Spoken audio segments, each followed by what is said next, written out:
We need your help. The storm came. The monsters followed. They took everything. Our towns, our families. The few of us left are in serious danger. Now, it's time to fight back. All we need is a leader. And that's you. Sure, it'll be dangerous. I mean, yeah, there's monsters. A lot of monsters. But we've got massive forts. Killer traps. And piles of loot. If we stick together, they don't stand a chance. This is our world, and it's time to take it back.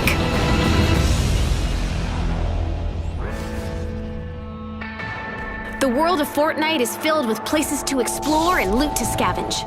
Collect building and crafting materials while traveling across landscapes where no two are ever the same. You never know what you'll find, or where you'll find it. Make sure to go inside buildings. Searching can pay off. Everything you collect can be used to protect yourself or help the survivors out there who need you. For protection from the storm, you and your friends will need to build forts. Use a variety of building pieces to keep enemies at bay and make a strong defense. Edit mode lets you customize pieces to fit your needs. Make doors or windows, or get more creative. Stronger materials like stone or metal will give your fort more staying power. For weak spots, because the enemy sees them too. Use your imagination. Build the ultimate fort and use it to withstand all the bad things the storm will throw at you. With what you've harvested, you can craft hundreds of weapons, from melee to heavy arms. Make traps to set up the perfect surprise attack. Or use gadgets that will help you and your team. Manage your resources well and you can be fully prepared for whatever is headed your way. Your friends will help you succeed.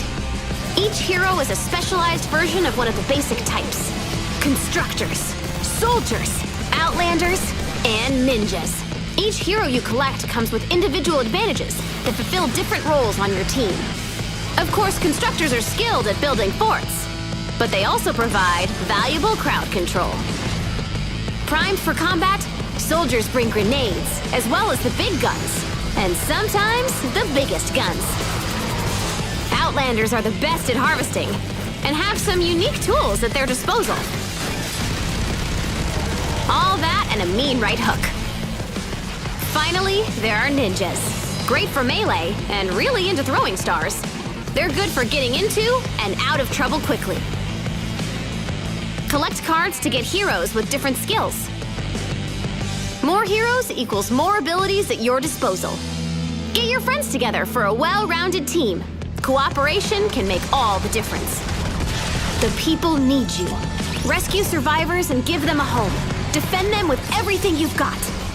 Don't seek shelter. Make it.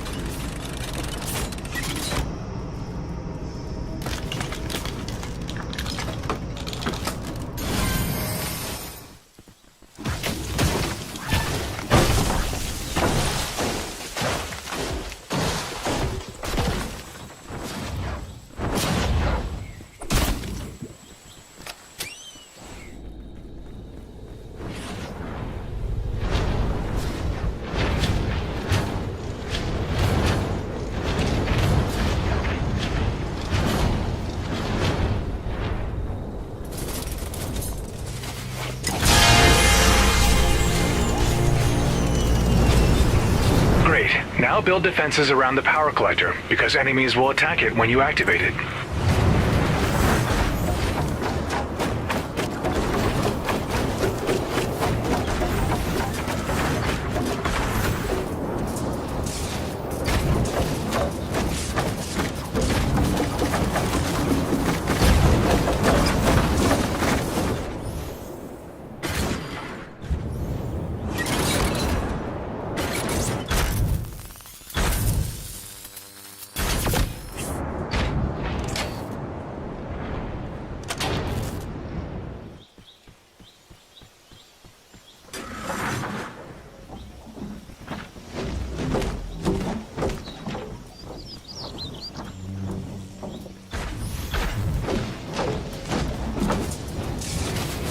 Atlas activated.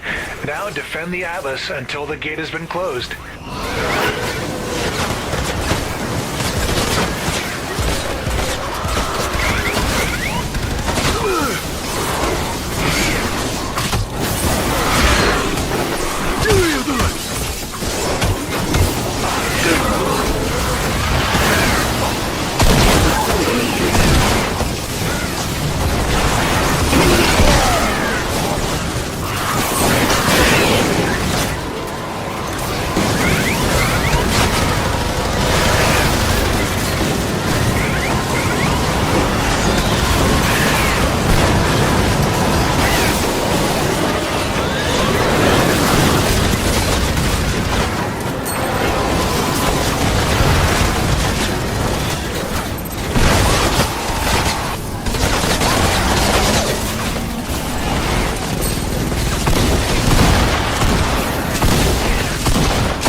Zach taunts the Outlander. Yeah, and the shredder. Look at Yep, that shredder's awesome. Look at that thing. It's not as good as my fire one, but that's okay. So you guys who are familiar with the game have seen we've got this cool mission in that lets you harvest the blue glow from this little blue pool on the ground. This thing that we've made for it has been a pretty big team effort of getting all these moving pieces to fold into place, but we put this thing together as sort of setting a new bar for how cool we want our mission objectives to be. So it was a really fun piece to put together.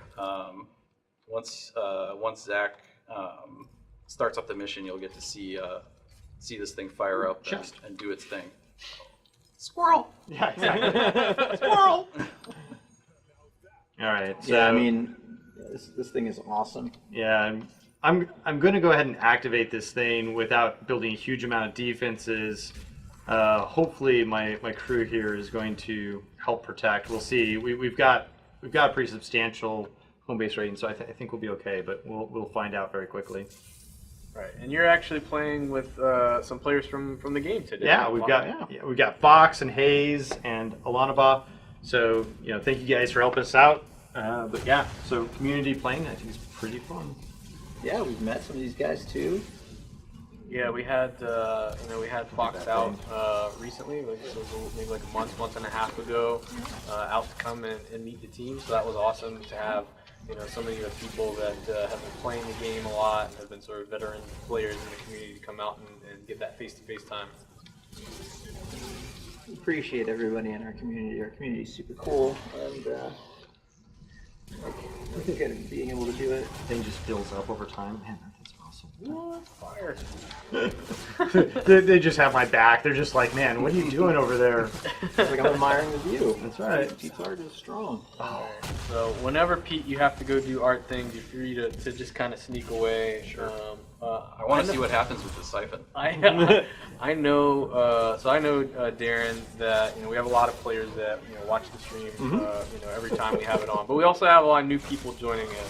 So can you kind of tee up for people if they've never seen Fortnite before? What is Fortnite? So Fortnite is our action building game, which is defined as great visceral combat, which is what you're seeing today, with quick building. As you can watch these guys, they're slamming out walls and defending their structure and killing lots of cool, colorful creatures. And then we sort of mix all that building stuff together with a giant RPG where you can pick your heroes, upgrade your weapons, craft them, craft traps, get cool gadgets like the ability to res your friends or call in supply drops, mixing all those elements together, and that's our beautiful creature known as Fortnite. Awesome. So it Yeah. looks like you were successful here. Yeah, they destroyed that. That was pretty awesome. Honestly, like, yeah, there wasn't even. We had multiple smashers. This is actually, when we get to this objective that we're going to play here, this is actually going to be really fun. So I've seen some questions in the stream for people asking, saying, Thanks, "Hey, Pete. yeah, thank you, Pete. Hey, I've been watching Fortnite. I've been following along. I want to play. When can I play?" Good news, if you're in the stream right now, we probably have a code for you. Let us know in the chat, and we will PM some codes and make sure we get you guys in and playing.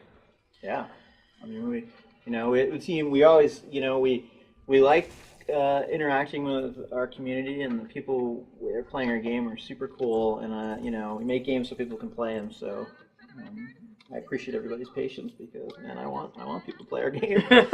So yeah, get in the stream, get some codes. All right, so this mission that we're in right now is power the reactor. So what are we doing?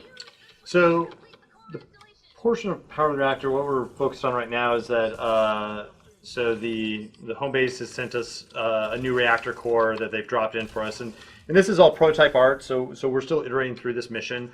Normally, when we design a mission, we put together some concepts. We put some temporary art in so we can see how it plays. And for right now, because we're in sort of online test phases, we're bringing this out to the community so that way they can give us feedback as well. So right now, this is our temporary art asset for this reactor. So which is quite a bit different than the siphon. Oh, the two yeah, differences, the siphon is what we'd consider final art quality, and this reactor is sort of our tent mesh. Yep. So what we're focused on at the moment is we're going to go ahead and build around this reactor to be able to defend it. When we've got our base built up, we're going to go ahead and activate it, and what that's going to do is that's going to spawn a whole bunch of reactor parts throughout the world. They're all hidden, and so the fiction is that the reactor's here. We need to power it back up. The husks have stolen a bunch of parts and hidden them throughout the level, and so when we activate it, those parts will show up, and then all of us have to go out and find those parts. As we're finding parts, we're getting attacked. There's going to be these sort of these vantage points that pop up, that if we defend them, it'll show us where a couple of the reactor parts are, and then we rinse and repeat until we've completed powering up the reactor, and then once we've powered up the reactor, we'll get a final volley of husks that come in and attack, and we need to defend against that. So, Got it. the interesting things about some of the things that we changed versus previous OTs on this is that we've implemented a new burst spawning system for the waves, and so when we get the first attack, what we're going to see just a horde of monsters all spawn at the same time, and it's going to be crazy. It's just be complete utter chaos. It's super fun. Awesome. So we talked about how it's class based. It looks like you're playing the constructor right now. What can you tell me about that class? So the constructor sort of has several key sort of abilities and powers. So the main one is that he can take and upgrade. He's the only one that has the direct ability anyway, to upgrade all types of walls, wood, brick, and metal to level 3, which is what I'm doing here. Each of the classes, the soldier has the ability to upgrade wood walls to level 3 at a certain level, and then the Outlander has the ability to upgrade brick to level 3, but the constructor can upgrade everything to level 3, which gives us the biggest amount of defense, for our base. He also has his base defenses that we're gonna set up here. This basically creates an energy field around the base for a certain number of tiles, which for my level 20 constructor that I'm playing here gives me pretty big advantage insofar as it creates an electrified field on the floor, so husks take damage. It does auto repairing. I've got it spec'd so that way it extends the field even further. So he's got that. He also has a bull rush charge ability, which I can run into husks and push them out of the way and get them off my walls. so that way I can be defending those. And then he has a plasma pulse, which is this ability here, which is basically kind of an in-place grenade that throws a bunch of damage all around it. So it's a kind of an area of denial of power. Awesome. So it feels like in Power the Reactor, there's quite a bit of coordination needed between between teammates going out and finding those pieces. You've played a lot with this group here. Do you guys have a go-to? Like, you think everybody will know immediately what to do and run out and make stuff happen? Yes, with this group, yes, we won't have any issues. Yeah, so they know exactly how to play this and how to win fairly quickly. So they know exactly where to go, which is great. And for new players coming in, as you get some of these missions, as with any game, you start learning sort of the ins and outs, and you come up with new strategies of how to play. This base build that we're doing right now is a little different than the ones that I've used in the past, but it's actually super interesting. So we're just basically doing a straight up structure. What we're probably going to do here actually is add some slanted walls and some other pieces. Let me get this. So add some slanted walls and some other pieces to help keep the husks off the main walls. Got it. So we'll add some traps around here. So I think these guys are letting me do the cool stuff, which I appreciate. They're like, come on, why don't you do some building here? Yeah, so let's talk about building for a minute, because you're kind of flying through it. Obviously, a very experienced builder. How does building work in Fortnite? So we have lots of husks that attack us. Just a second. Okay, so we have 4 main building pieces. So we have let me reset this back. So we have walls. So we have 3 main building materials, and I think we can see that. Yep, we have wood, brick, and metal.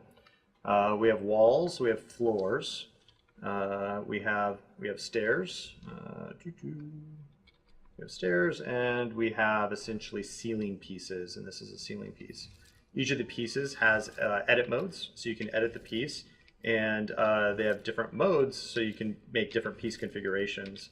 And so some of the configurations are invalid for certain elements, but for the most part, we've added a lot, and there's a lot of room in the system to expand it over time. And so we've selected a set that we think are interesting. So, an example is that we can put a arch into a wall piece.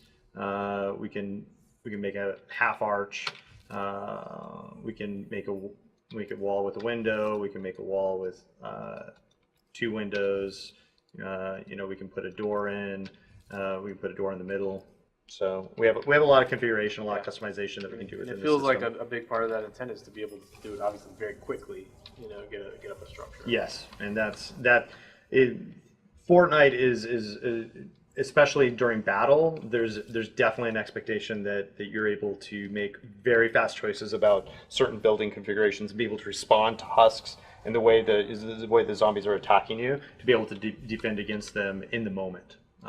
Yeah, it's one of the interesting things that we see when new people play. They sort of understand the 4 proto pieces, but then over time people learn, like, oh, I can actually change into create stairs that are switchback stairs, or any of the pieces that Zach was just showing off with the arches. Just those are the things that we're going to do that advanced players can build. And man, when I watch people playing, the elder players are like, the things that they can do quickly in a fight is amazing. So that's been one of the things we've tried to do as a guiding principle for Fortnite, is maintain the ability to sort of build quickly and sometimes under duress. Definitely under duress.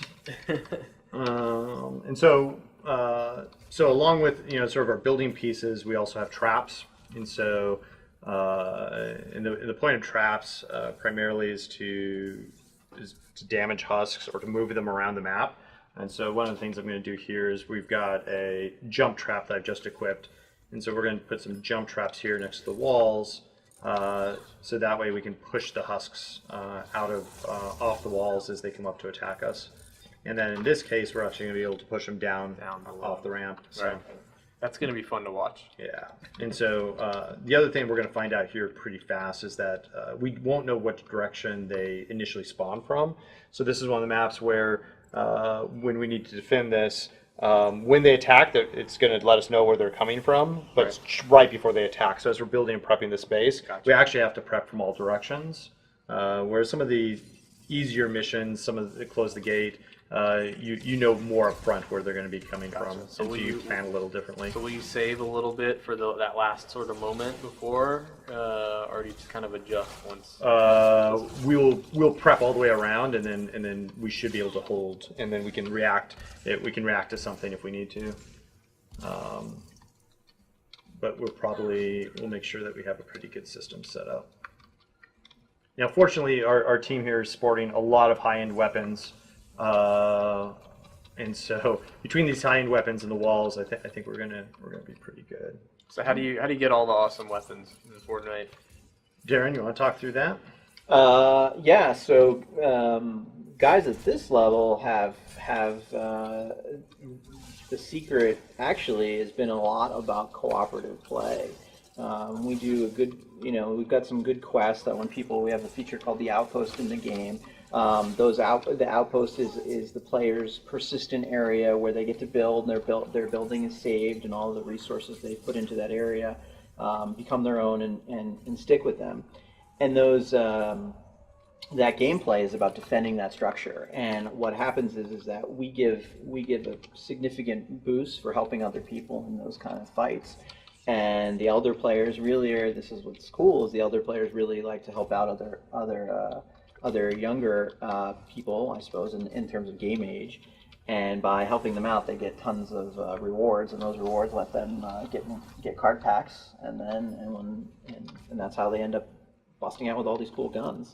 So yeah, it's really, we spent a lot of time trying to create a lot of incentives for cooperative gameplay in Fortnite, and that's the secret to success, I think. Sure. And once you're in game, you can trade and pass a lot of that stuff back and forth, right? That's right. We're going to be iterating through some of our economy over time, and we'll be making adjustments. But one of the things we've sort of been able to hold on to is the ability to, Zach can make a gun and give it to somebody that he's playing with relatively easily, and then they can go have fun with that gun. So if Zach wants to make a flaming cannon, and he wants to pass that off to a newer player so they can have some fun with it. We let the system work that way. Now we obviously do things like the guns break over time, but that's one of the things that freedom gives us, so that other players can have a lot of fun with high-end equipment. And I think it's actually been a pretty it's been a pretty good experiment. So let's talk a little bit while Zach's still building and preparing here about the other. I think we're pretty close. Let's talk about some of the other classes real quick. Yeah. In Fortnite, so we talked about Constructor. We showed the Outlander, the new male model for it. Yep. But what is the Outlander class? So the Outlander is predominantly an explorer style class, because a lot of his abilities are about either traversing the world quite quickly, finding treasure. He has the ability to spot treasure behind walls, and in certain builds, he can actually even detect things behind that are literally hidden through his keen eyes abilities. And he also has his major hallmark ability is the ability to pick up fragments, which are little pods that are dropped into the game world. And those fragments contain different buffs: an offensive one, a defensive one, and sort of a utility one. The utility one I think saw earlier in the stream, where they were beating on the llama. And the more teammates that hit the llama, the more rewards pop out of that. So that's a good cooperative mechanic.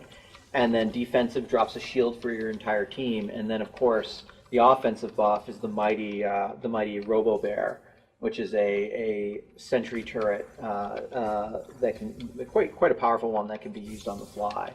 And so he's really a really great class if you like to gather resources, find treasure, and generally be a fast-moving character on the ground, I think is the best way to say it. And then we have our ninja, which is our melee specialist, and he is your base-to-base fighter. He's really good at delivering melee damage. He has abilities like smoke bomb, which deals damage to enemies in a radius if he gets overwhelmed. He has a double jump ability, which allows him to be a masterful sort of character that can move from tops of buildings to tops of buildings. He has his dragon slash, which is a dash forward that, depending on how you spec it, leaves a trail of damage behind him and just generally does a ton of damage. And then he's got his shurikens, which is he throws his stars, at a cost of energy. So it's like he always has a ranged weapon ready. And then Zach already went over the constructor, and then we have the soldier, and the soldier is sort of the master of ranged combat. And they have the ability to summon their own little minigun, which is quite powerful, and it doesn't consume any resources. So the soldier always has a gun at the ready. They have grenades, and which is exactly what you'd expect, which is AOE damage. And then they have a pushback, which basically, if the soldier gets overwhelmed, it drops a little device that pushes all the enemies back and deals some damage. So it keeps him at the ability to stay at range. All right, so we're going to go ahead and activate this. You guys are looking good. Yeah. Fire it up.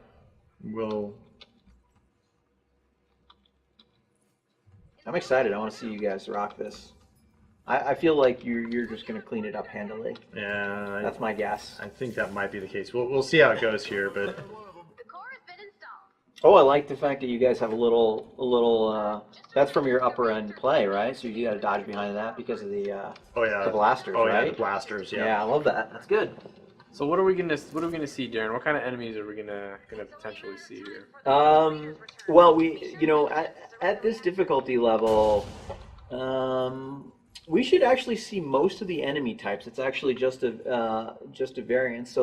So the thing I was just talking about is the blaster, which is we now have a tall husk in the world, and he shoots literally laser beams from his eyes and mouth, and that is basically a machine gun of sorts for the bad guys. Then we'll probably be dealing with the lobbers, which are artillery units. They basically deal damage to the area around the base and to the base walls as well. And there's two variants of that, one that's mostly structural and one that also leaves clouds. And then our flinger, I'd be interested to see if the flinger pops in this. Oh, flingers should be in this, right? We're in canny, sort of level 90 difficulty. Yeah, if you so look here, these are 90 difficulty monsters. Yeah, so we're in that's actually awesome. So yeah, well, maybe you guys will be challenged. Flinger is a creature that actually throws other enemies on top of your fort. So if you don't build roofs, they end up inside your fortress, or they land on top and then they start burrowing into to your base. So that's a cool creature. Then we have propane tank husks, which are ones that basically deliver exactly propane tanks to your base and blow things up. Then we have husky husks, which are just generally tanky creatures that have more HP. And then we have the Smasher, which is like a siege unit that just runs around and tries to bust through your walls. And if your walls aren't powerful enough, and you have some of the light fences, they'll blast right through them and cause a lot of damage quickly, which opens up holes in the base so the other creatures can run through. And speaking of the creatures that run through, then you've got your little dwarf husks that run around. And they're little tiny husks, and they can be quite dangerous if you let them swarm you.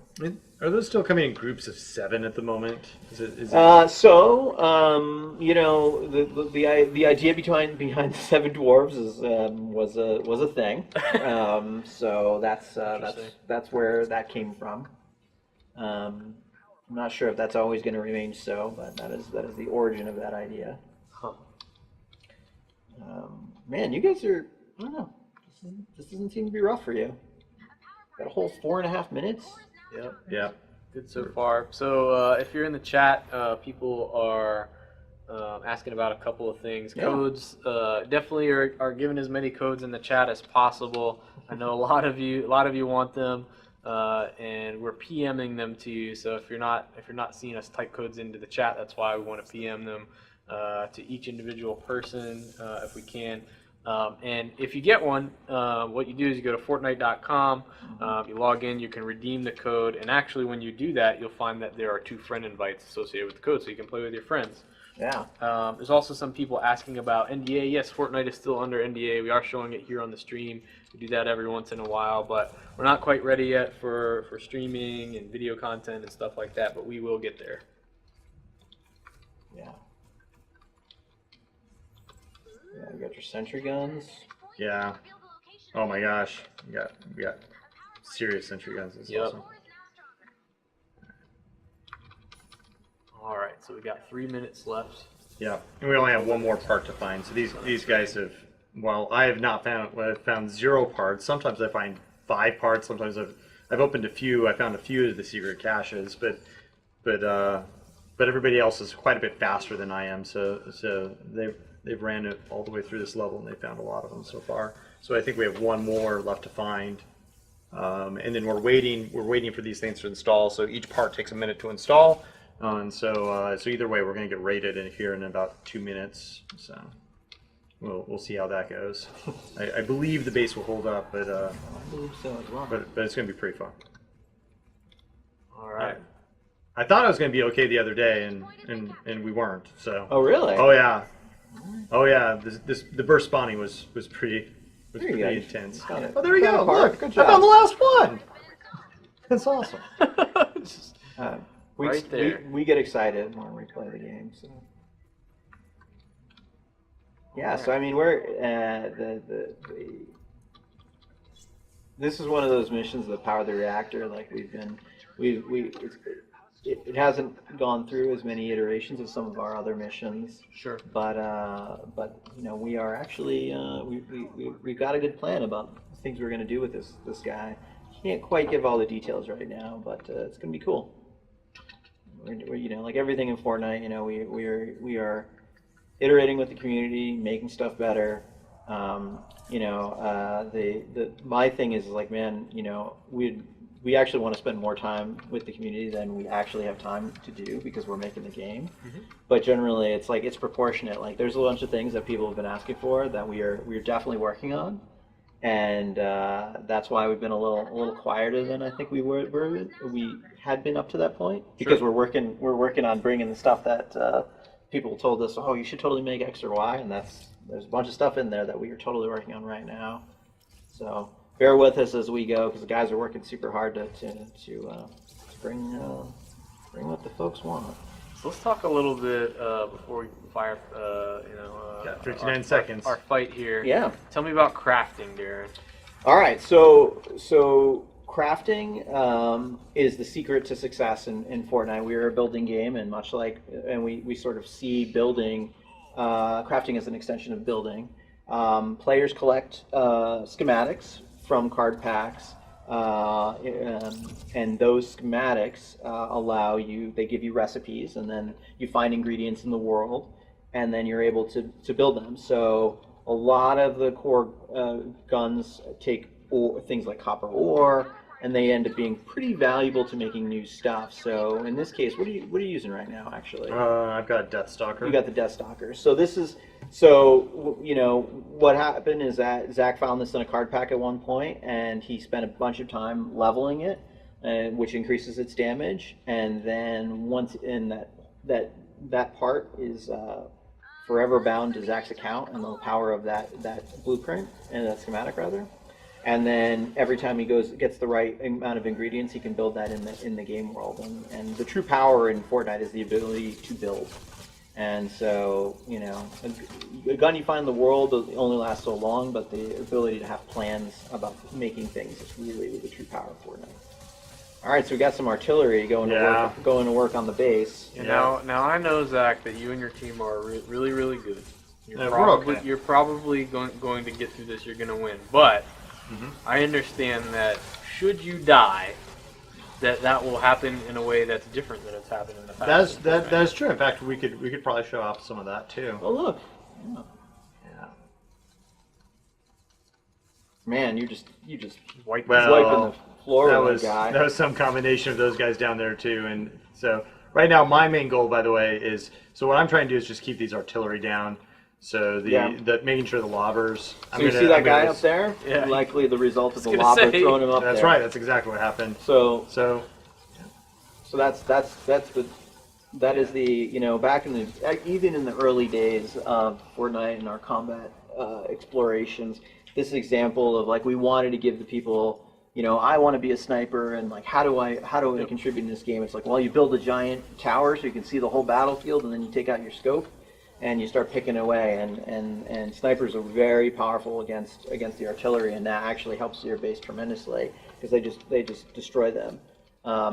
And then you may ask, like, well, okay, what is the ninja's role if he's super fast? Well, some of our creatures, the flinger specifically, is not necessarily best destroyed with a sniper rifle, and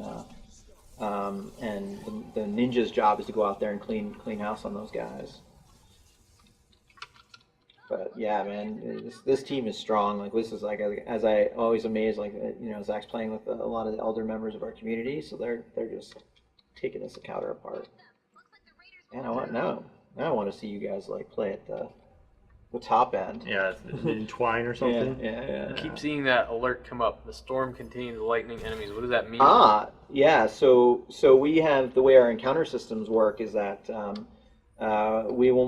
we have different elemental types of enemies. We want to give the players some feedback about, hey, what type of enemy is coming on board, coming next, and that's our way of messaging. It's a little bit less elegant than probably we would like, but but we're hoping it's clear.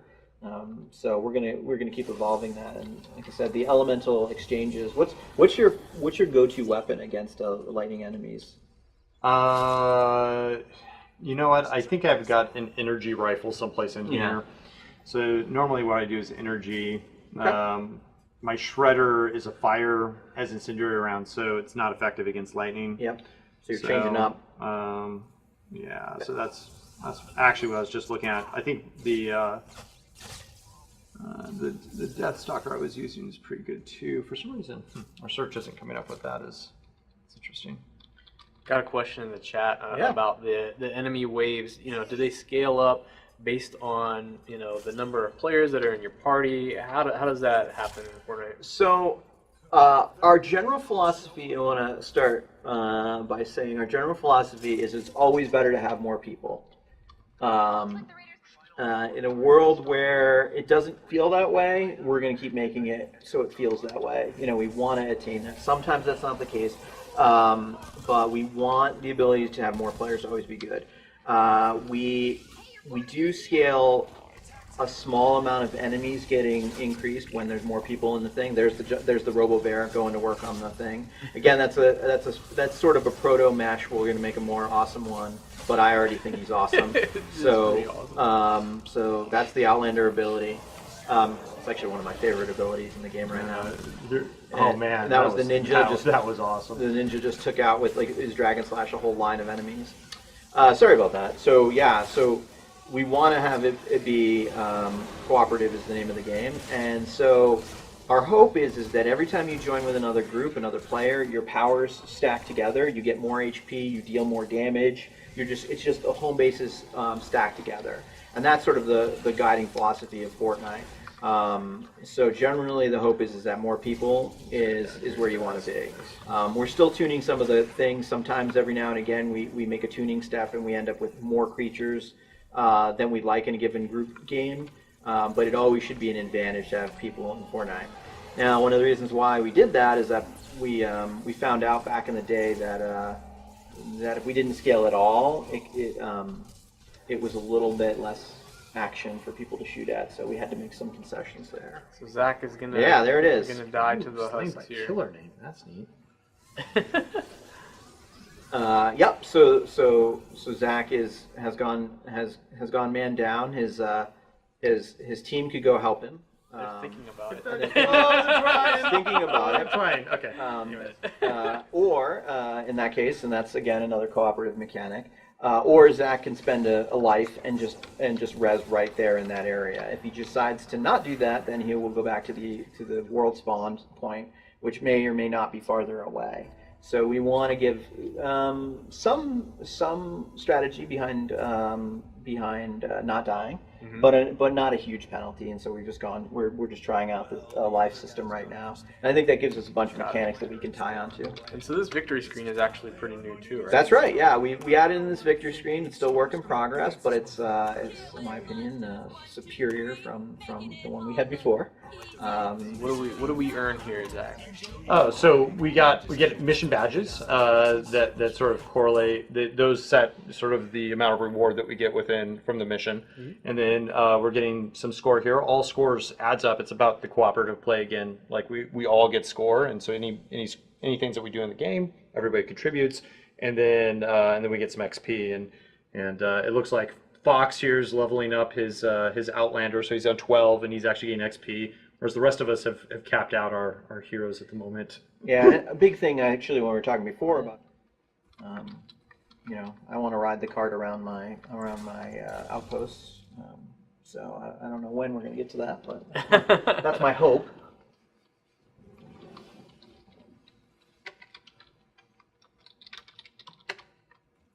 All right.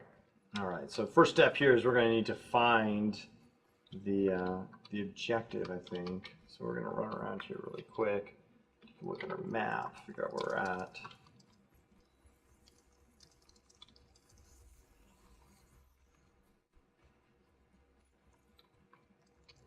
I like how you resist the urge to unlock the fragment for your buddy there.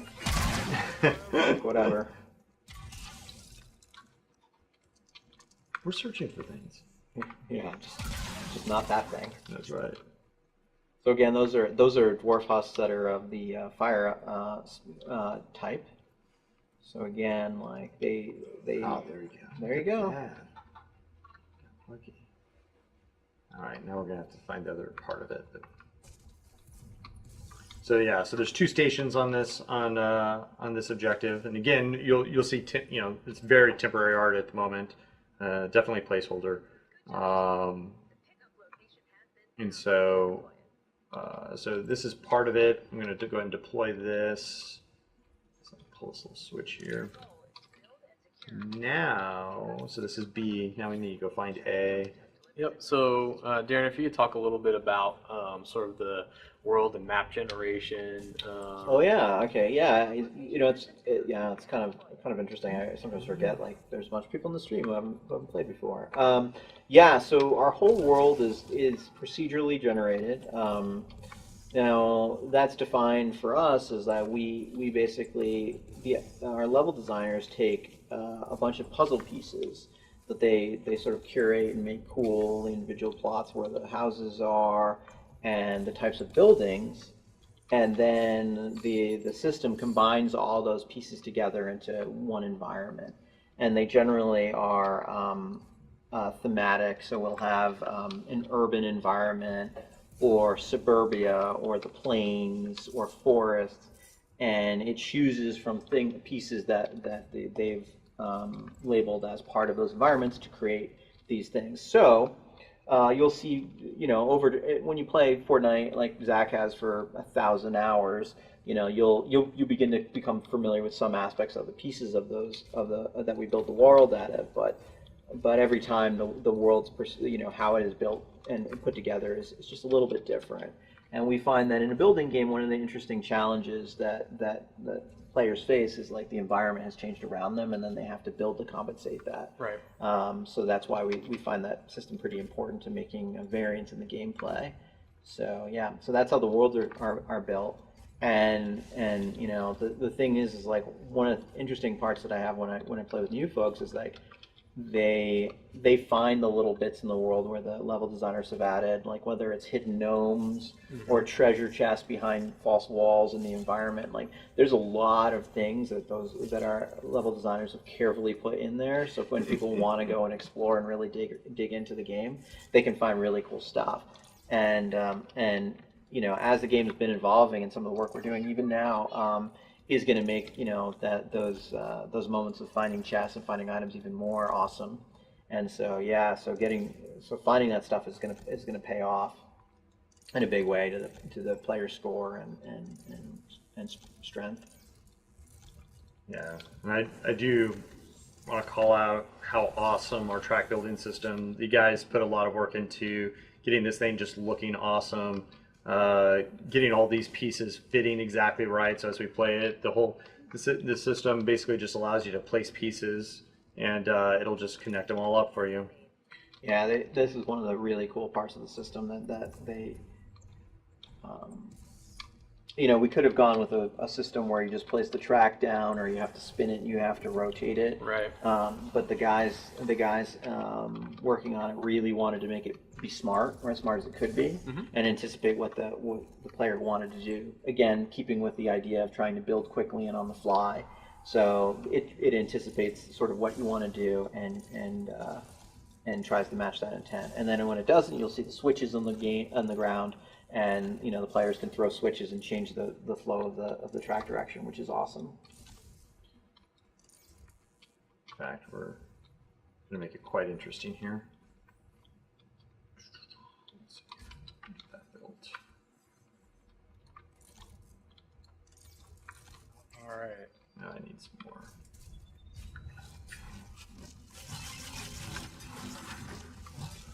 You gonna push me to start this thing up?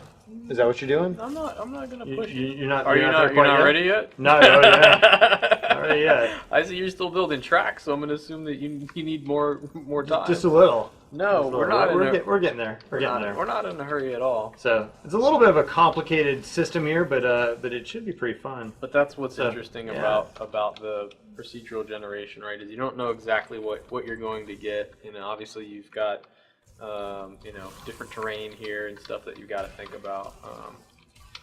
Yep, and then how the enemies interact with it. You can see their strategy a little bit. Like they're like, well, we've got to put roofs to protect the track because we know we're going to end up with artillery that's going to rain down on it. So it becomes an exercise of how do you defend against the creature types we have in the game currently, and then over time we'll be adding more and more that will ask questions of our players. That's sort of how designers talk about it. It's like what are the question that this creature is asking of the player, and like what's their answer to feel smart and accomplished. So the current things are like, oh well, artillery asks hey, we better put roofs on this thing, or the ability to what happens if a propane tank comes up to this, what do we do? Yeah. It's worth noting, like Pete and the guys who worked on the grass system, that if you go there and you dig underneath that spot, that grass is then laid down, right? Oh yeah. So I know that doesn't sound, maybe that's not exciting to the entirety of the user, but to us developers, it's awesome. Yeah, they put a lot of work into making this work really, really well. And this is the kind of stuff that they're still. Yeah, this is a bug right here that they'll be fixed, likely just because this is a proto mesh, and so we didn't make it lay down on the ground in exactly the right way. Versus you can see it's like when these things get placed down, all the grass, the grass just disappears, it all gets laid down. That's nice. It's nice and clean. It's pretty impressive. So then we can even break this panel up, and now we've mowed it all up. That's pretty cool. Now just wait till we have it growing back, and then it'll flower. That'd be hilarious. Yeah. We'll be there eventually, no doubt. All right, let's see here. So one of the things from the last couple of updates, sort of relating to the AI, is that in the past sometimes you would build a structure, husks would be more inclined to try to go around it, and it seems like they're more likely to go through now. Yeah, we've it's interesting. I won't speak too much about the exact details of it because actually I'm interested to see where the players end up. But yeah, we have definitely changed some of how the players or how the creatures interpret their pathing, so how they get from point A to B and how they get to their targets. So we've definitely had some adjustments to change that from the way that they used to be, and I'm actually curious where the community is going to land with that. Is that because again, without getting into too much specific, is that because community gets too good at figuring out how to solve problems? No, it actually, we always know that we wanted the game to be somewhat dynamic, but it's actually a little bit about like how the real question is, how smart do you want the creatures to be? Right. You want them to be smart enough where where the game is not boring, but that you can predict sometimes like where they're going to be, and or the flip side is like that they're not. Not every creature is a heat-seeking missile that finds the absolute one weak spot in Right. your design Yeah, exactly. and Right. then blows it apart. Right. So, actually it's been really awesome for the engineers who've worked on this. They've done a tremendous amount of work and put a lot of love and care into it. And having the ability to detect what the one weak point in the design is actually super awesome, because then we can do things with that. But it's a question of whether or not every creature in the board should have that knowledge, is where the subtleties of the design is, and that's what we're working on. We're going to be iterating through.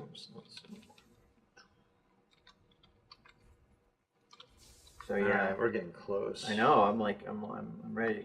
I'm ready for you to push the button. I'm trying to figure out exactly. Trying to decide where I want to land. Oh, look at that. Trying to decide where I want to land my base, my constructor base. Yeah, again, like figuring out the constructor is very powerful as a defensive guy, and figuring out the right place to drop his base is to being an awesome constructor. That's key. It's hard to know exactly where these guys are going to focus on. Man, these tunnels are awesome. Makes me think back to the days when I was like growing up, and like I had this awesome hayloft in my barn and all my hay bales, and we got 2x4s and made just awesome hay bale forts. Yep.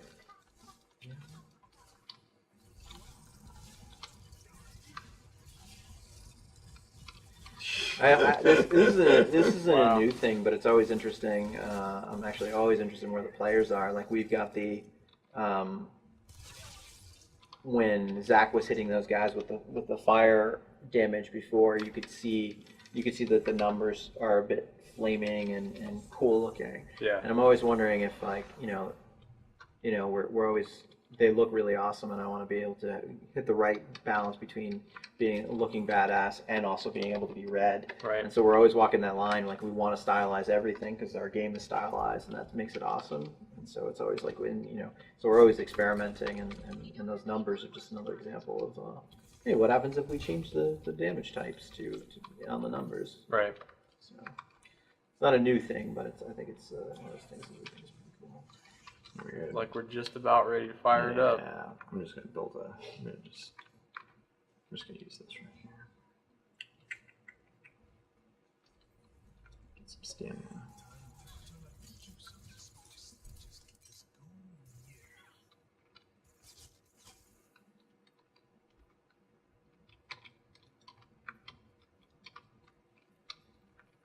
Connect this up a little bit so that way we get my base power kind of moving throughout the system.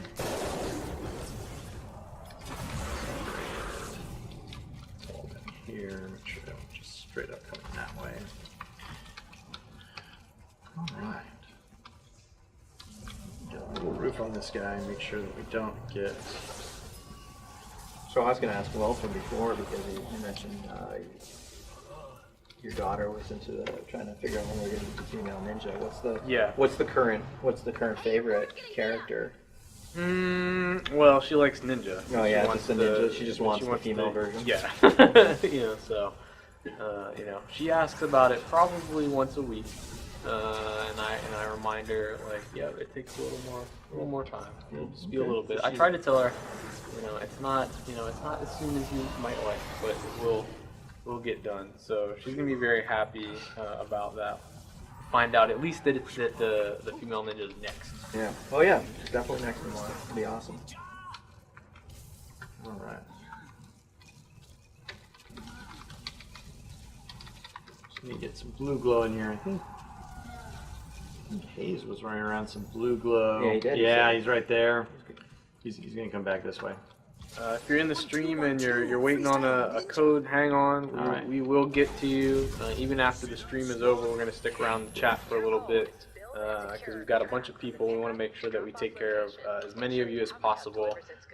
When you get your code, you go to FORTNITE.com.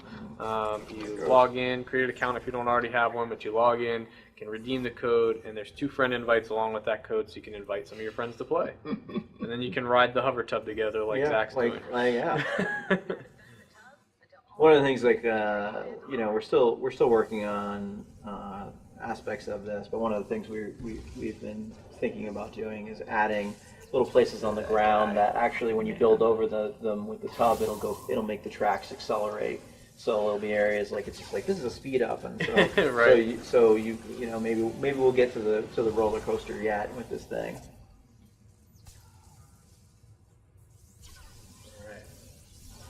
Very all odd. these Oh. enemies. Yeah, there's a whole bunches of dudes. Oh my gosh. We'll see how this goes. I do like how you guys are like you guys start the mission with just like, hey, we're cool, we're inside the tunnel. We're just gonna everything's ride. be We're fine. just gonna Everything's gonna be fine. Yeah, make sure this goes the right way. Wait and see, That could have ended up going the wrong way. You make sure it comes through here. Alright. So we're gonna have to defend it here for a second. This is where I got my base set up, so that way we can.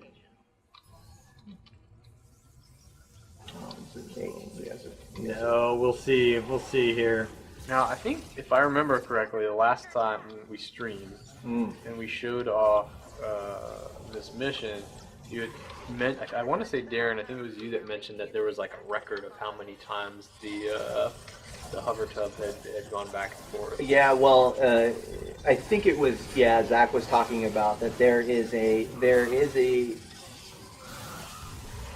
far upper limit, I will say, to how many times you can get back and forth, and to get a high end badge. And I actually am not sure what it's actually set at, but not sure if it's actually attainable. Was the conversation last time? That's right. And then I quickly got 3 PMs from several players. I was gonna say, that sounds like a challenge, Yeah. right? Yeah. They were like, I did that. Exactly. And they're like super excited about it. Yeah. Oh man.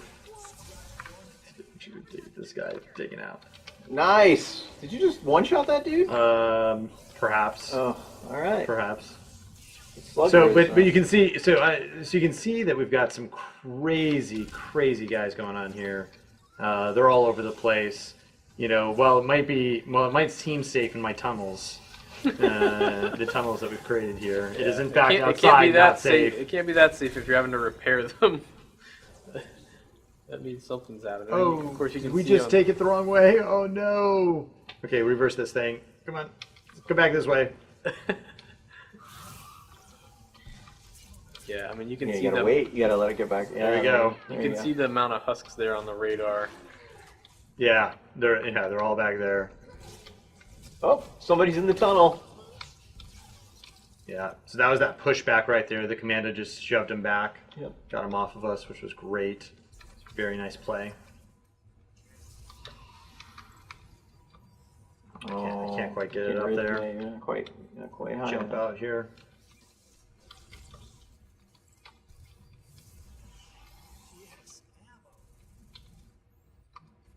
As you can see, we've got these artillery coming in, so we need to make sure that roof this off.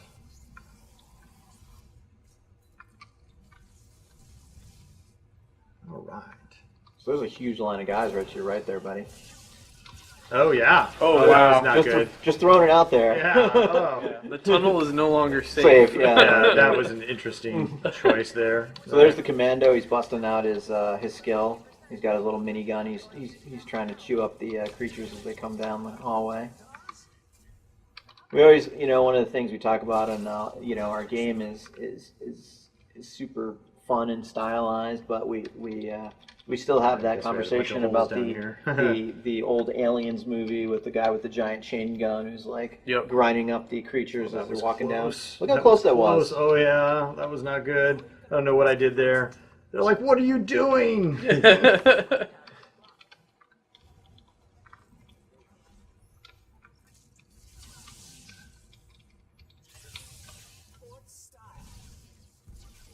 So you play quite a bit with this group, Zach. There's certainly that sort of core of players that have put in a lot of time. I know you play with a bunch of those folks. What's some of the interesting stuff that you've seen them do while playing? Anything that surprised you? Oh, that's an interesting question. Well, so I know at least one of our players was able to. That was awesome. was so close. Oh. So one of our players had come on and asked me for some help in beating his Plankerton outpost. The last stage of his Plankerton outpost, and I jumped in and he had literally played all the way through to the end of Plankerton without pretty much building anything. He'd literally just played, with guns the entire time, and destroyed everything with just a few walls. Wow. And it was pretty amazing. And it wasn't something that I thought was even remotely, it's just not how I would have played at all. Right. And so we got in there and we were able to finish it out, but with a few traps, but literally gotten stuck near the end, where the gun started giving out, and he actually had to build instead of just shoot. So it was pretty. Yeah, we spent a bunch of time on we want to give everybody the actions you can do in Fortnite are a bunch of tools, and guns are just one of the tools. Traps are one of the tools. The building pieces are the tools. We want to give people the freedom to try to solve these sort of little combat challenges the way they want to, and so it's always interesting to see that moment of where really you're doing it without like in the tool metaphor, it's you're really gonna try to win this without using your hammer. And you're Right. like, yeah, I totally am, and I'm like, all right. And apparently, there's certain guys who are just like, yep, I am the best carpenter without a hammer you will meet, and they will build or they will not build, or they shoot. They're like, my gun skills are so strong that I can do that, and that's actually okay. We want to encourage players to sort of play with the toolkit that we've given them, and hopefully that's fun. Yeah, I always enjoy playing with a variety of players just because I feel like, when I get in there and I see somebody do something that I didn't know was possible or hadn't thought of, then that's just another thing to add to my own toolkit, right? Of here's another way to try it. Yep. And it's fun for me the way that sort of information and those sort of strategies spread throughout the game and throughout the community just by, virtual people playing with each other. Yeah. Yep. Yeah, it's pretty amazing. 2 minutes left. It feels like I think we might actually hit boy Yes, I would say Yeah, this I don't has know. not gone without some hitches. No, yeah, I don't know if the stream has audio of this or not, but boy, there's some craziness going on right now. Okay, good. It is just basically it just sounds like hordes of enemies on our walls. Wait, back to the drop-off location. Haze and Fox. I mean, you can see all the health on the left there. They are not getting away free off this mission for sure. They're out there defending us. Oh, What did just you run out happened? no tracks? Yeah, that's no tracks. So I'm gonna have to get that down pretty fast here, but Nice. they're coming up through the floor, I think is what's happening. Oh yeah, they're totally coming up from the floor. That ain't good. Nope. I think we can stave them off here, but boy, they're like, man, I really want that hover tub. There's some tasty treats right there. Put some bacon in there. Make sure to get this switch right. Now, what's your strategy there? You have a different way around, and that's Yeah, why you gotta like literally my strategy was, okay, if they destroyed one segment of our track here, that we'd just take it down the other one, and then we Okay. could rebuild our other keep... track. Oh, all right, that's awesome. contingency planning. Yeah, I like huh? the contingency. Yeah. Yeah. Wouldn't help if we were halfway down one, but I figured that if following it down, I was like, and if it failed just too far, that we'd switch it up on the way back.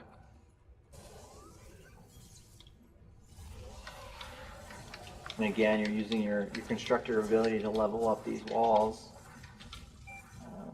Can't quite get it up to the third tier though, right? Because you can't spend enough time. Yeah, I know. I don't quite have enough resources either. Yeah. This is a pretty hefty build. Awesome. Got a little gold badge there. to check out? We did. There we go. Yes. It's almost like I willed it. As if on cue. Yes. This is not what I expected at all. This looks way different than what I had in my head. Yeah, after I just said all that. So Yeah. these worlds are procedurally, like I mentioned, procedurally generated. One of our big first things we wanted to do was to make a procedurally generated world that looked awesome. Like it didn't look like a world that was like randomly Generic and randomly produced for you. And what you're seeing right now, these are some of our classes, our different classes, and those are trap fortifications.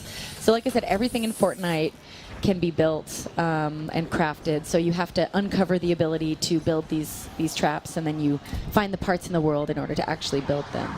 So how big are these maps, and how many people can play on the maps, and can they communicate in game and stuff? Yes. So right now, Fortnite is a 4-person co-op game, but we also have a PvP. Well, we've got a whole bunch. So we built Fortnite as like this living game, like this living world, like I described. Mm-hmm. The thing that's the most done right now is our 4-player co-op, but we've got 5v5 PvP, which is like completely mind-blowing, because if you can imagine like rebuilding your world, like, you know, like you're building your base, you're building your fortifications, you're also like shooting people and like put enemies spawn into the world. Protecting your spread, right? Yeah. Exactly, and the interplay of go back.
We're in the Hex. This is Suburban Hex, and like James said, it's a 3-gate capture. Right now, I think you all are you guys still trying to gather up resources right now? Everyone else is gathering resources. I think the gate's over this way. So we'll go over there and take a look. Look at them trucking along. So I'll gather some resources as we go. We haven't talked about home base too much, but one of the things I want to mention is as a part of upgrading your home base, you start off with that wooden stick with the nails in it when you want to harvest resources. There's an upgrade for a specific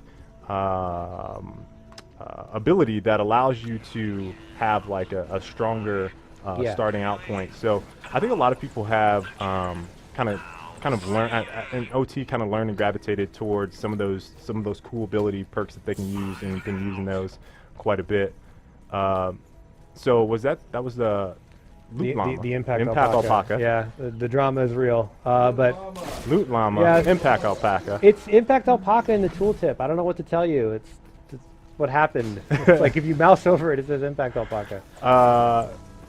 So right now, have you guys kind of talked about what type of fort you guys are going to build? Yeah, we looked at it a little bit. We know what we want to build, but we wanted to save the building, obviously, for the live stream. So we'll place the gates now. Of course, it's going to depend on where the storm clouds are a little bit, which direction we build, but we've got some ideas. So all directions. Right.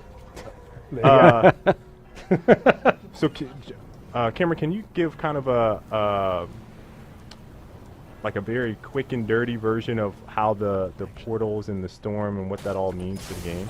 So essentially, we have these gates that you need to close, and defending them is a priority because the Husks don't want you to close them, and they want to kill you for doing it. So in a multi-gate capture, you have the situation where you have 3 objectives you have to defend, which kind of causes the choke points to be a little bit more real, because if you defend one of them too strongly, then yeah, you defended that one, but the other 2 are not going to be as defended. And if you lose any of these, you're going to wind up losing the match. So it's going to be on the on the team's back to make sure that they protect all three of these correctly, and from various threats too. Because like you see, this one here that he's building towards is kind of up in the sky. Up in the sky, right? So like this one's going to be a lot harder to defend from like some of the ranged guys, like the flingers and the lobbers and such. But the ones on the ground are going to be more dangerous to defend against smashers and such. So you're going to have a very base defense in order to get through this map. Okay. So have you guys kind of plotted out how you want things to connect, James? We're going to start in the middle, and I'm going to put some floors down and then throw my base on that so we can see the connectivity of the base. Okay. I'm going to throw the floors down first just so we get kind of an idea. And the floors are really important now with the new way the new base works, because that's how you get your containment unit to spread. So like having a nice floor network is going to cause a lot of ambient damage to happen to the husks. It also allows the base to kind of spread a little bit better throughout your defensive area. Okay. Now, when the base drops, there's a bit of verticality to it as well, not just on the floors. What is it? All of it is based on the interconnectivity? Or, exactly. It's what touches it. So like once he places it, we'll be able to give you a more specific example, but essentially the default version of the base is you get 3 connectivity units. As you specialize down the tree more, it upgrades to 5, and if you go down the second tree, the territorial tree, you can even upgrade that to 7. So essentially, like if you imagine it like a giant sort of tic-tac-toe grid, and every connecting piece is one sort of step, that's how many steps out you go. So like if he puts it there, let's say, now he's going to put it down, he does the thing, and he does that thing, and then he does this thing, and then boom. Now we look at that connectivity. So so now if you see to the left there, it's going across all there, but then it's connecting to that stairs. It's going up. So but it only goes up those 2 units because it takes, if you count, see it's 1, 2, 3, 4, 5, and then we're done. So that's as far as he goes. He would need to go down territorial to get a bigger base. Okay. Understood. But if you build some floors over there, those should still be connected. And as soon as you put it down, you can see there that it's going to be connected to that. Throw this out here. Yeah, you gotta clean the area. Yeah. Where are we at? Now, if he destroys that piece right there, you can see here just he's going to destroy this piece. It's going to disconnect that piece. But then if you place it down again, it'll instantly be like, oh no, I'm connected again, and now we're good to go. And having this large floor network is important for traps. It's also important because it's creating that containment unit, which is going to damage husks as they come into this area. Right. So some of the husks, like the propane husk, for example, they specifically throw down propane and they'll blow things up. So I kind of see why it's like so important. It's like you have to be very conscious of where some of these things are in order to make sure that they're still connected, so you keep that all of the properties of the base within the base. And towards late game, the base will regenerate your structures that are connected. I mean, it's not enough. Like, I mean, if your stuff's under attack, you're not going to like out regen it with the base passive regen. But it's enough that like if you take just a little bit of damage, it'll kind of maintain itself, connect itself, take care of that. Right. So throughout this, you've been kind of doing some minor editing through. Yeah, made some doors to get through. We're going to build some low walls up here because what we don't want to happen is with our base right here not being super or being a little bit exposed. I don't want guys to husks to just like fall off and jump onto here and start hitting stuff. So we're going to try to deter them and funnel them a little bit with some walls. But let me go back over here and build the actual. With some, would you say, creative construction? With extremely creative construction. Creative construction? That's what I thought you were going to say. So there's some editing right there. That's a low. We're going for a low wall? Yeah, I'm going to go a little low wall. Little fence. And we're just going to build it across. And what you guys are watching is him editing very quickly between multiple types of materials. So for a split second there, you had wood, and then you changed to stone in an instant, and now you're building stone walls. And then I can build metal over here if I want. I've got a little bit of metal. So that goes back to like our pillar, right? Like we want it to be super accessible. Like it should be very easy for you to figure out how to build, and we want you to spend all your time thinking about what to build and in what kind of configuration you want to build it. That's more fun than like going, how do I shot web? Right. One of the things I'm very curious about, and I'm sure other folks are, is that the grid is, I think it's a nine piece grid for the editing each tiles. How did you guys Like, what was the decision making for? It was just like, this makes sense and this is the easiest. So that actually predates me. I'm going to give a shout out to my good friend and comrade William T. Bramer, Esquire III, who would probably be the best person to ask that question to. But as far as the the decision making behind the 9 grid, but like he's kind of like the grand papi architect of all this kind of stuff. So I'm sure he had good reasons for it, and ultimately, I mean, whatever his reasons were, I think they were correct because it really kind of sells. You can even like when I first started working here, and they were like, "Oh, you need to play the game." It's like you instantly get it, even with nobody telling you. Like, "Oh, I can just." The only thing you really need to know is like, "Hey, I need to hit G," and then once you're in G town, you're in business. The business of building, the business of creative construction. Do you guys have any more wood? I need to place a little path down here for these guys to come down so we can lay traps and stuff. Hey! That would be great. Thank you. Oh, wow. Look what they've done up there. Oh, I see there's a sky bridge up there up top. Don't you have recycling? Shouldn't you check your base? Oh, I've been checking periodically. Yeah, look, you can see right there. You got some stuff going on. Some metal. Some look at that. Thank you, sir. Now, there's several ways. I think we kind of get this question on and off during OT. Is can you trade with folks some resources within the game? If you're low on resources, that was a good example there. So you had was that Jeff that came over and dropped off some wood for you. You can do it that way, and he can also drag and drop it into your name, and it'll actually show up as like a little present icon within the UI. So can I just call out something over here? If you go to a little bit to your left, James, why don't you do the F2, the good old F2 trick up there? If you go underneath, someone's done it already. Someone's already done it. Man, the floor over the roof. But what we have is you could do another one though next to it just to showcase how cool that is. So one of the things that people don't realize, you can actually build these. I call these F2 roofs or roofs. I'm not sure which, and then you can F4 from underneath it, which gives you some added, just put that right on top. See there? That's super critical for like when it's late game and the flingers are kind of destroying your base and they're coming from up top and you need to just throw up some quick defense. You can totally do that with a little F2, F4 action. Get that working for you. I'm actually going to throw an anchor. One thing that we found that's pretty effective with floating gates is, as a lot of people might know, if you destroy the base, the gate dies, right? So if the husks come by and take all the anchors away, your gate is done. Your gate is done, right. So what we'll do a lot of times is, and this might take more resources than I have, hopefully it doesn't. And hopefully I can lay a floor down from somewhere over here. And no, I'm going to edit this wall and then do it. Is we'll anchor it to something far away that the husks just won't touch.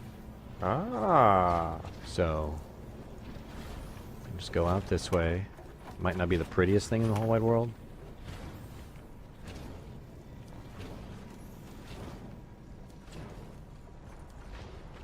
You got cool looking stairs. That's pretty legit. Yeah. I give you a 7.3 out of 15 in the legit figure. I'm gonna run down this way. So you're going to connect it to the this building house. over here? Okay. Absolutely. That tree's totally in the way. Yeah. We're going to have to hit this guy. You're going to have to hit the tree. Turn away, Greenpeace. All right, here we go. And we're connected. So now, not only do they have to take down all those other ramps, but they'd have to take down this whole house, which is far away, and they probably won't go for it. Right. Oh, that makes sense. That's some next level strategy right there, for sure. So, have you guys plotted out who's defending what? No, we haven't, because we didn't know where everything was going to come from. Okay. At this point, though, I think we're pretty built up, minus quick kill corridor down the south side. You got to make sure you double up wherever Dom is. As long as he can actually stay in the game, we'll be okay. Is Dom the weak link? I don't think that's fair. I think Dom is. I don't know if that's the case. Yeah, I think Dom is a baller. Dude, is he a baller? I think so. I'm not sure about that, dude. You know how I seriously I take the use of the term baller. Yes, I feel it's fair. All right. All right. So I think are we about ready for this? Why don't you put some traps down? I'm going to. The people demand traps. Cameron, thank you so much. For what? For reminding me to do traps. Traps? Yeah. Well, the people demanded it. Oh. It wasn't me. It was So the people. I kind of see how you guys have had like. Are you attempting to kind of funnel there with like the or Yeah. is it for easy access? Well, it's both, right? I mean, we want them to go where we want them to go, so we want to funnel them, but we don't want to have to run around a ton so that we don't get to defensible areas quickly. It's always it's like you're kind of balancing how accessible is my base versus how easy it is, because obviously the harder it is for other people to get in, the harder it is for you to get in. So it's the classic network security conundrum. It's like, you know, the most secure server is one that's offline that has no way to get into. It's like, great, but now I can't use it. So you do have to be able to get around to the base, because at some point somebody over there is going to scream, "Oh my God, there's a dude and he's messing up my thing," and then you need to get over here, and then you won't be able to because you made the base too impenetrable. So one of the things that we haven't seen just yet is some upgrades. So the constructor can upgrade, fortify a lot of these walls to level 3, which is the only hero that can actually do that. The other heroes can upgrade to level 2. So pick something quick first. I would pick something that will upgrade relatively quickly. So this wood right here is level 1. We can upgrade it to level 2, make it stronger,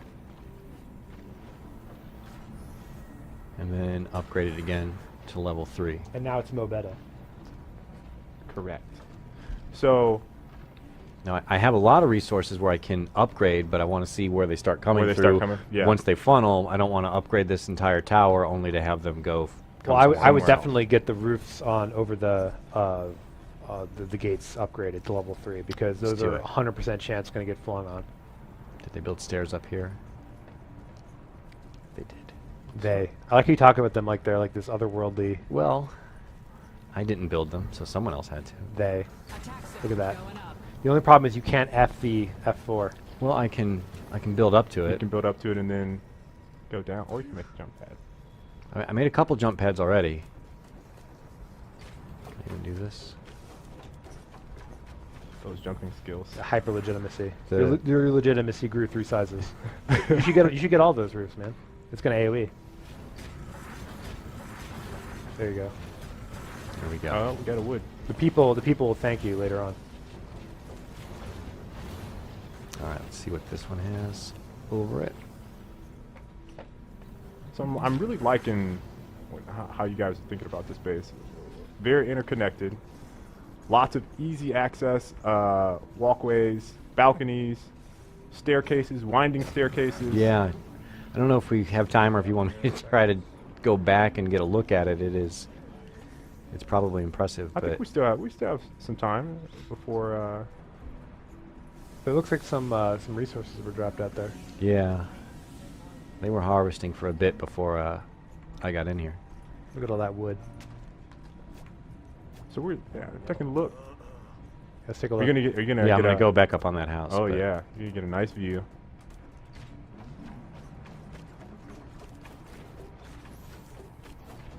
So Cameron, what type of? I think on the first show I talked about my. I just can't help myself. Every time I see a portal and I drop an atlas, I must build a pyramid. I don't know what it is. Maybe I was an Egyptian in another life. I don't know. But hashtag KL likes pyramids. Whatever the case may be, I find myself obsessed with building pyramids. So, is there like a particular thing that you kind of that I like to? So, I'm a systems designer, which means that I like visual creativity. So, what I like to do is I like to pile as much math as possible into the smallest area. So my designs tend to be boxes with lots of level 3 walls. Okay. All right. Very bland. Yeah, I am like the Wonder Bread of Fortnite building. Okay.